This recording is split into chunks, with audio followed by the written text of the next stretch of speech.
Hi everyone, it's Ash from FPL Hints, here with an update on my UCL Fantasy team ahead of match day 10. As always, if you're able to like, share and subscribe, that will be greatly appreciated. Now, I have to look back before I look forwards, and I have to say that match day 9 was an absolute car crash for my team, for want of a better word really. So in the end, I scored 46 UCL Fantasy points. Took a risk on the captaincy by shifting from Kane to Mbappe. That didn't work out at all. And of course, Mbappe and Haaland blanked. Thankfully, Foden chipped in with a haul with a man of the match performance. And you're wondering, have I got Saka when I sold him? I'll come on to that in a moment. And also Rodri as well. And as for the defence, really, there wasn't really much to go by with the lack of a clean sheet during match day 9. So in the end, 46 points, but there was something that I did that really made it into an absolute nightmare for my own UCL fantasy team. So, just as a reminder, I initially made 5 transfers because you get 5 frees ahead of match day 9. So, the transfers that I made were Hakimi out for Hummels, and I gave my explanation with respect to the ball recovery metric. And then Lunin for Raya, which with hindsight, I really didn't need to do. Romero for Kobel for obvious reasons, with Romero no longer being in the Champions League. But then the double up with Dortmund was a bit of a risk and that failed. And then the make weight transfer for me was Saka out, Trossard in to fund those moves. And at that point, the other move I wanted to make was Rodrigo out, Mbappe in. So just ignore it saying -4 and the 2 frees there. They were the 5 free transfers that I made ahead of match day 9.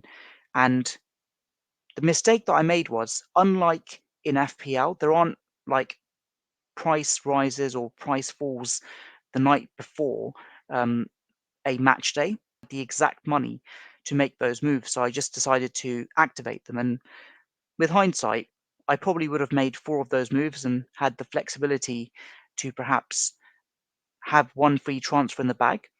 So what basically happened ahead of match day 9 when the teams got revealed, it turned out a lot of the players that I had weren't going to start. And I know that Trossard was a risk. I wasn't really planning on selling him, but then the reality was that within my own team, that there were certain changes that I did have to make. You can see it full now on the screen. So once the lineups got revealed, okay, Trossard wasn't going to start, was a bit of a risk. De Bruyne unexpectedly wasn't starting, and Kim, the expectation was that he wasn't going to start as well. But then Nacho also wasn't going to start, from my understanding, for Real Madrid as well. So I actually lost out on a significant number of players. So Nacho didn't play. Ake, he was a major doubt anyway. So I was effectively left with half a team, even without subs. So then I decided to do a proactive -12. Out went Kim, in came Cancelo. Stupidly had to rebuy Saka. Out went De Bruyne. Trossard went out. So it was a -12. But then the reality was that I was undoing some of the transfers. So that -12 was effectively like a -20.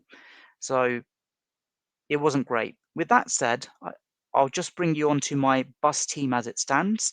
So this is my team without any transfers, without any changes as of now. So Mbappe will be the captain. And the reason being, if I just zoom out slightly here, that we've got the Tuesday night matches: Barcelona, PSG, Dortmund, and Atletico Madrid. Wednesday, Man City, Real Madrid, Bayern, and Arsenal. So by that logic, my Man City defender Ake, Saka, who had to buy back, and Nacho are on the bench, and David Raya as well. And then the players that are on the pitch are primarily the Tuesday night players. Mbappe captain. In terms of captaincy, for Tuesday night, I haven't got any Atletico Madrid players as of now. Dortmund haven't got any attackers as of now. Barcelona, just João Cancelo. So Mbappe really is the only option as it stands for me for the Tuesday night game. And if Mbappe blanks, then I've got a plethora of options for Wednesday night. Got Haaland, I've got Harry Kane, Saka as well, of course, Foden. So it's really Mbappe, and then yeah, if it fails with him, I've got those options. So I'd say it looks fairly healthy, but the thing that really did me over was just the sheer number of players that were benched. I think initially I was expecting two of my players to potentially be benched due to injury and rotation, and then yeah, when I lost out to two other players, it completely just messed up my team. So I've got 3 free transfers ahead of the second leg of the quarterfinals.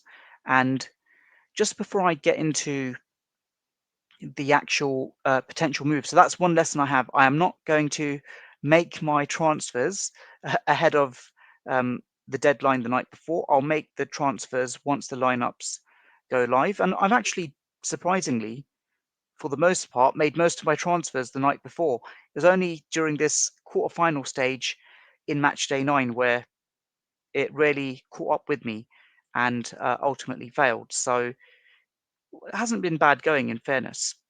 So we talked about the balls recovered metric previously. That's why I bought Hummels, and I was banking on the fact that he probably won't get a clean sheet against Atletico Madrid. But then if they can go against the odds with Kobel and Hummels, that at least I've got two assets potentially for the semi-finals. And obviously with the defeat that they have had in the first leg, they're now favourites to crash out. So yeah, I won't be stocking up on any more Dortmund players. But what's interesting is that in terms of that balls recovered metric, obviously primarily defenders, you've got Hummels, Vavro, and Kim up there. And Kim, interestingly enough, he's not played recently, so he's done quite well with all things considered with his minutes. But then right there, you've got Witzel as a midfielder who actually has done remarkably well with that metric. I don't think he's actually had any goals or assists, but if I bring you onto his stats for UCL Fantasy, the interesting takeaway is that he's a regular point scorer due to the balls recovered metric. So in terms of the moves that I'm looking to make, again, not going to confirm this this time, lesson learned.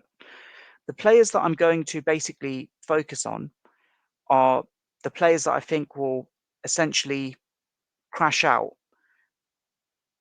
um, in the second leg. So, and unlikely to keep a clean sheet as well. So Hernandez for me would have to go, and Zaire Emery as well.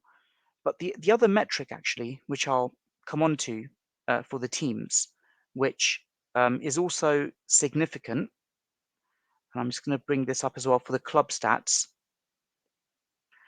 are the number of goals that have actually been scored as well. So if I just come here, so we can see that sorted by goals, Man City, Real Madrid, they're right up there for goals scored.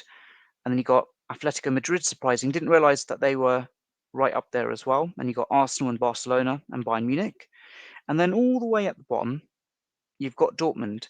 So again, I've got to take calculated risks at this stage of the season. And knowing that Dortmund are barely averaging a goal a game, and knowing that Atletico Madrid essentially could just park the bus, as they've done in previous Champions League seasons in key matches, my thinking basically is that get rid of Hernandez, not expecting a clean sheet there, and Zaire Emery go out. And then going to Atletico Madrid, just go here, just confirm that, apply the filters. So sort by points. Just make sure. There he is, Axel Witzel. So just pick him, just the interesting metric is, again, it's not really exciting, but if I wanted just that player who's going to give me like consistent returns, look at that. Since match day 3 to match day 9, he's scored a minimum of 4 points per game. And again, it's not like excitingly like tons of points, but it's a consistent flow for a player that only costs 5.5 million and he's only 2% owned. So you've got your like steady Eddie, as it were, in the team. And then in terms of like the other players that I'd be willing to go out, so with 3 free transfers, I'd take out Nacho and I would bring in Hermoso, because I know that he didn't start, if I'm not mistaken, didn't start the previous match. So match day 9, I'm not sure why he didn't start, but I do recall from the La Liga information he did start on the weekend. So again, when the lineups get confirmed, if he is starting, I'll bring him in. And then I think it's Jimenez, if I can just find him. There he is, 4.9 million. And then he's started almost all the other matches from match day 3, but he would be my other option. So the risk that I'd essentially take here is basically go heavy on Atletico Madrid with the assumption that we could potentially get a clean sheet from them if they are going to park the bus in that second leg. So that's one option that I'm potentially exploring. Would I get defenders from any other teams? I probably wouldn't. It's just purely due to what I'd expect from them. And I know that the odds of Atletico Madrid progressing beyond the semi-finals aren't that great, but just purely attacking the second leg, I would bring in those 3 Atletico Madrid players if push came to shove, and if they were all going to start against Dortmund. And apart from that, like you look at the like favourites for the Champions League, you've got Man City right up there. Surprisingly, Arsenal in some of them second favourites, and you've got Barcelona, of course, up there as well after their first leg victory against PSG. So would I change the strikers? I think Harry Kane, Haaland, Mbappe, I'd keep them. Bellingham, Rodri, Foden, Saka, I'd keep them as well. So I don't really change my attackers. Wouldn't get an Atletico Madrid attacker either. Witzel just purely for the ball recovery metric, and then with the defense got Cancelo, and of course Hummel. I'm expecting Hummels and Cabell to crash out, and then with Dortmund and of course PSG, those 2 players, I'm just looking ahead and just preempting their exit as well. And then I've got Mbappe there as well. So that's the situation that I'm in at this moment in time with my UCL Fantasy team. I'm kind of gutted because I think at one point I was like in the top 100 for England, and now I'm just outside of the top 1,000. And my aim actually was if I could just finish in the top 500 for England alone, I'd be quite pleased with that. But where I'm at right now, I can't play it safe because of that like crazy match day 9 situation for me and a -12. But look, I've learnt my lesson. If I do play UCL Fantasy next season, I know that I'm better equipped at navigating these match days. Use all my chips early. Surprisingly, the chips worked out relatively well, but it was really that risk of, well, the panic of making sure that I didn't lose out on the price rises. And ironically, I wouldn't have, because the price rises don't take place at that time that I mentioned. So, yeah. And just a quick preview of the matches as well, before I just wrap up as well. So, yeah, that match Barcelona PSG, I really can't see PSG overturning that with the type of players that they've got available. No doubt Mbappe might score a goal or 2. I think Barcelona should have enough in the return leg. Dortmund and Atletico Madrid, like I've said, just expecting Atletico Madrid to park the bus. Could be 1-1, could be 0-0, but I think they should have enough to keep Dortmund at bay. And then the Wednesday night games, Man City against Real Madrid. It's going to be it's set up to be like a classic, you could say, in some respects, considering the first leg was 3-3. I'm expecting Man City to just about edge that match due to the home advantage in the second leg. And then lastly, Bayern against Arsenal. That's a big match for the coefficients. I think if Arsenal were to win, it would massively increase the chances of an English team getting Champions League if they finish fifth this season. And if they were to lose that match, then it would also mean that Germany's chances increased. Of course, if Dortmund somehow spring a surprise against Atletico Madrid and if Bayern beat Arsenal, then I think England's chances of the fifth place Champions League spot more or less reduces substantially, unless the English teams, I think, win the Champions League, Europa League, and the Conference League concurrently as well this season. So, yeah, it's going to be quite exciting. It's the business end of the Champions League. Not expecting any clean sheets, albeit the transfers that I've got are clean sheet and ball recovery inspired, but we'll see what happens. So, yeah, look, there you have it. Lessons learned. Don't do an unexpected -12 in UCL Fantasy, but hopefully I can get back on track in the second leg.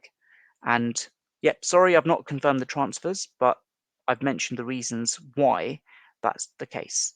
So apart from that, wishing you all the best for match day 10. Take care and all the best.